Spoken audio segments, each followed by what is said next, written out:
At gusto ko nang sabihin, napakasimple ng mga pangyayari diyan, nagkakagulo sa ombudsman dahil hindi sila nagtagumpay sa PI, mga PI nila. Hindi rin sila umubra sa impeachment, kaya narito na tayo ngayon. Ipipilit nila na si Boying maging ombudsman para ipakulong si VP Inday Sara bago mag-2027 at hindi lang si Inday Sara, kundi lahat ng mga Duterte, kaalyado ng mga Duterte, baka pati ako. Yan ay sa gitna ng paghihirap ng mga Pilipinong binabaha ng tubig, ng korupsyon at ng kawalang aksyon. Tinutukan ko ang Plan A nila na People's Initiative Chacha. Binuking ko ang Plan B, yung impeachment, para mawala sa landas nila si VP Sara sa 2028. Ngayon, nasa Plan C na po tayo, sa ombudsman naman. Noon pa'y nakita ko na, kaya ako nagsampa ng kaso nung May 2, nandun ako sa ombudsman. Kung hindi kayo titigil sa pamumulitika, mag-asaran tayo. Hindi ko rin kayo tatantanan. Para kayong mga kabayong na katapalodo sa 2028, 2026 pa lang ngayon. Napapabayaan nyo ang bayan sa kakaisip ng ambisyon at paraan paano nyo buburahin ang mga nakaharang sa mga maiitim ninyong plano. Nasa 2028 na kayo. 2026 pa lang. Paano makakaligtas at mabubuhay ang Pilipino 2026, 2027? Paano makakaraos? Hindi sila tulad ng mga buhaya na kaya sa lupa at lumalangoy sa baha, walang pakialam. Ngayon, ang OMB, Bantayog ng Katwiran, para sa mga lingkod bayan. Pati ba naman yan, gusto ninyong baluktutin? Habang nagsusumikap ang lahat ng tapat, habang ang lahat ng Pilipino ay galit dahil gustong makakita ng tuwid, habang pilit naming nire-reband na tuwid ang sistema, eto kayo at pilit nyong kinukulot, binabaluktot, ginugulo. Ang OMB ay opisina, hindi parlor. Tigilan nyo yan.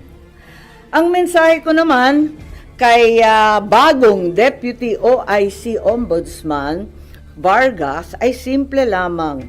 Kung nayayanig ka na sa pressure, isabuhay mo na lang ang sikat ng kanta ni April Boy Regino. Kapag nariyan na ang suhol, itaas mo ang iyong dalawang kamay ng ganito at sabihin, hindi ko kayang tanggapin. Wala lang. Naloloka na ako. Yes po. Git ninyo na plano nila na kaya ilagay Secretary Boying Remulla sa ombudsman para ipakulong si VP Sara at mga ka-alyado niya. Ano yun, suspicion o may nakuha kayo na mabigat na information na pinagbasihan nyo? Yes, marami po tayong information na talagang dito patungo ang paghalal ng isang ombudsman na kaibigan natin dati pero hindi naman natin mapagkakailay. Ang labo-labo naman ng ganon. Kaya tututulan ko po at magtiisan po tayo. Hindi natin kakayanin yan at hindi dapat mangyari yan. Dahil klaro naman hindi dapat politiko, klaro yung conflict of interest, hindi naman na maitatakwil na may kaso. So, 2 sets of cases against Secretary Boying Remulla presently pending before the Ombudsman. Kung paano siya magkakaroon ng clearance from the Ombudsman, pipilitin talaga, pinaltan na yung Deputy OIC na dati nariyan, si Deputy OIC Castillo, malamang ayaw mag-cooperate, kaya kung ano-anong paninira, nakikita natin sa online. Meron administrative case for grave misconduct and conduct prejudicial to the best interest of the service. May ikalawa pa, may criminal cases, usurpation of judicial functions under the revised penal code, another criminal case for arbitrary detention of PRRD. Ayan, so nag-file ako nung nakaraan 27 August ng position paper ad cautelam kasi marami pang pending, marami pang iniintay. higit sa lahat, hindi pa nare-resolve yung time to file the position paper. Iintay rin kami yung mga respondent. Panay ang extension of time to file, wala pa, hindi pa pinipila, tapos yung counter affidavit pa. And then Marbil, si General Marbil, may motion to withdraw pa his rejoinder affidavit. So ang dami pang nakatenga, dapat talaga, pasok na yan sa preliminary investigation. Di naman nila pwedeng i-dismiss kasi umandar na yung kaso Meron pa akong motion for clarificatory hearing. Meron pa akong motion for supplemental position paper.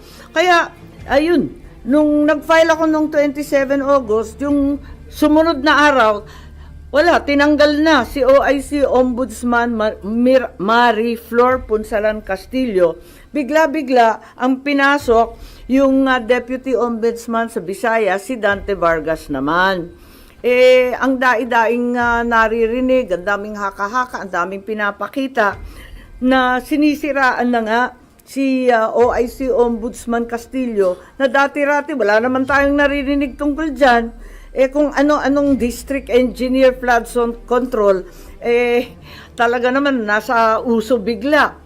Ang totoo, ang balita, ang pagkakilala kay Justice Punsalan Castillo, hindi daw yan napapagsabihan kasi very independent-minded at very legalista. Kaya hindi talaga nauuto, hindi talaga nasusuhulan, yun na nga. Tapos may issue pa na yung bagong OIC Ombudsman Vargas, ang asawa daw, kaklase daw ni Secretary Boying sa UP Law. Therefore, there's extremely heavy pressure to dismiss the case against Boying. At eto nga, na itong kaso ay madidismiss ngayong linggo. Bakit i-dismiss yan? Yan ang tanong ko. At ang balita, immediately executory ang ilalabas.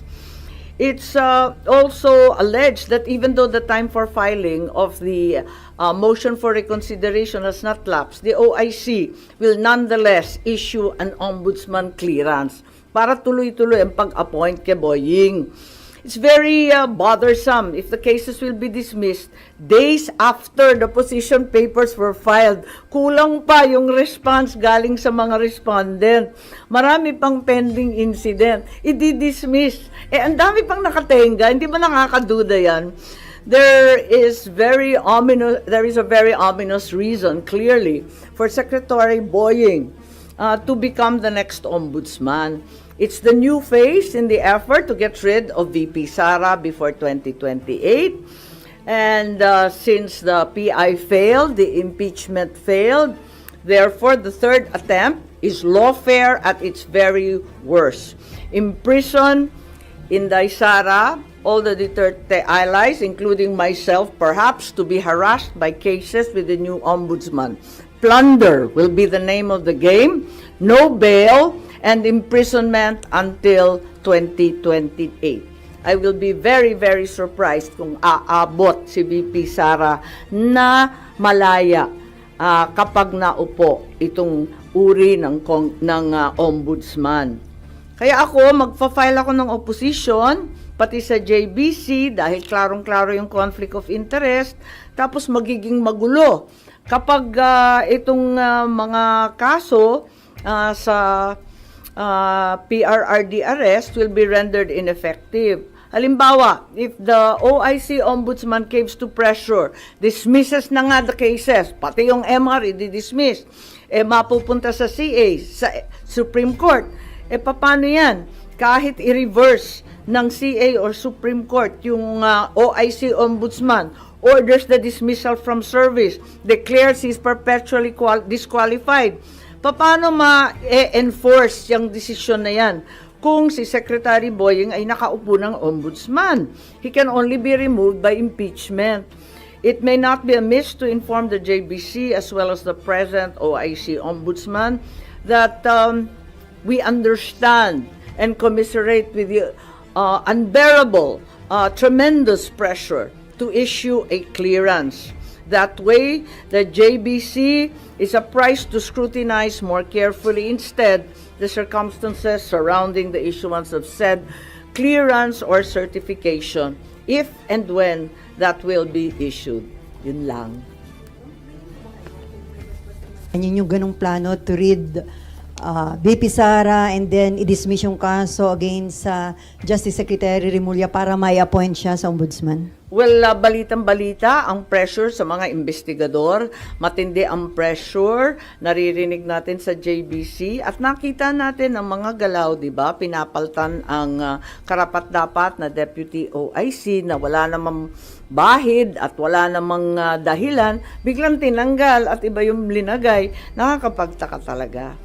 At saka yung time frame, talagang sapilitan, as a deadline. May mga deadline silang hinahabol. Ma'am, ano pang magagawa pa po nung isasubmit niyong opposition kung ongoing na po yung selection ng JBC ngayon for ombudsman po? Oo nga, yun, na talagang tignan natin, sana makinig sila and sana intindihin nila kung gaano kaihalaga ito sa buhay ng ating bansa. Na isang tabi na ng todo-todo ang problema ng baha. Malunod na tayo sa tubig at korupsyon, basta yung ambisyon na lamang ng iilan ang nangingibabaw.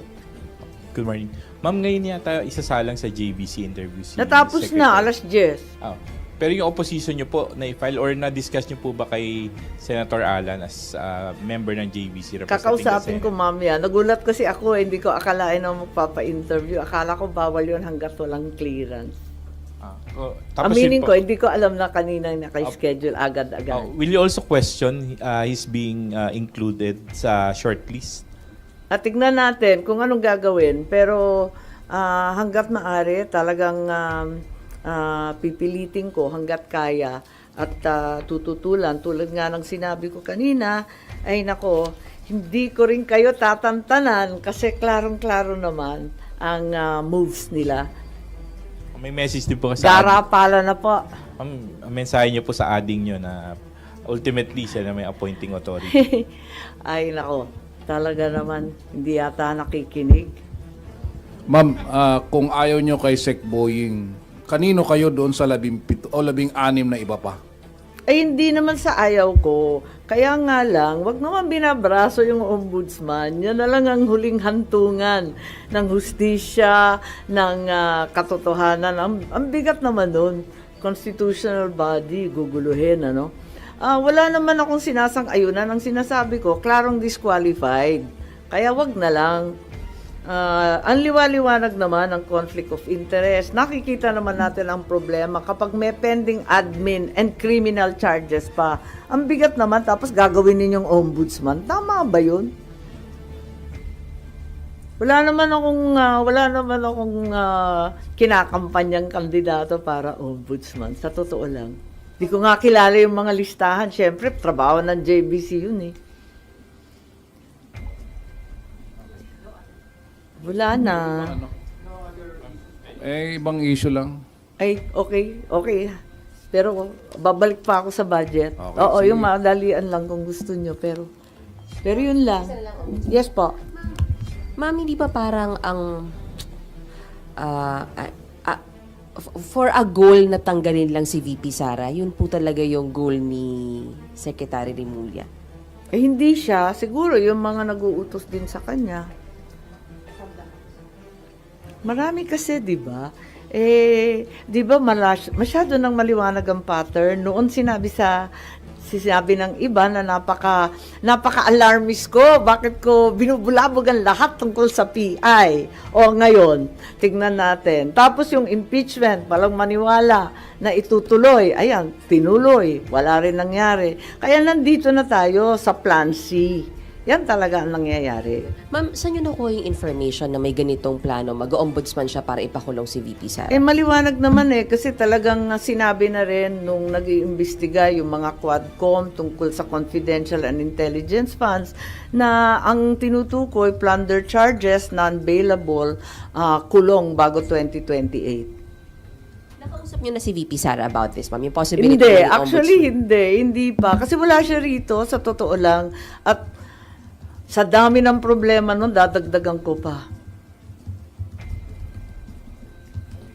Hanggat kaya ko, talagang hindi ko tatantanan to at mag-asara na lang kami. Pero, ma'am, sorry. Pero Yep. hindi naman po ang gusto ni VP Sara, di ba? Sorry? Masagot po, hindi lang gusto ni VP Sara, masagot sa proper forum yung mga charges laban po sa kanya. Tama. So, hindi ba parang ano, o talagang si SOJ Remulla po yung bagong bala against her and the Dutertes po? Tignan nyo yung mga kilos nilang lahat, di ba? Doon patungo. Kung sana magkakaroon ng patas at makatotohanang depensa sa korte, kung papayagan siya, yun ang gusto niya. Pero kapag ganito na brasuhan, may balitang suhol, ginagamit yung mga may personal relationship, pinapaltan yung walang kamalay-malay na justice. Kung ano-ano ang nangyayari, pipilitin ng JBC, pa-i-interviewin.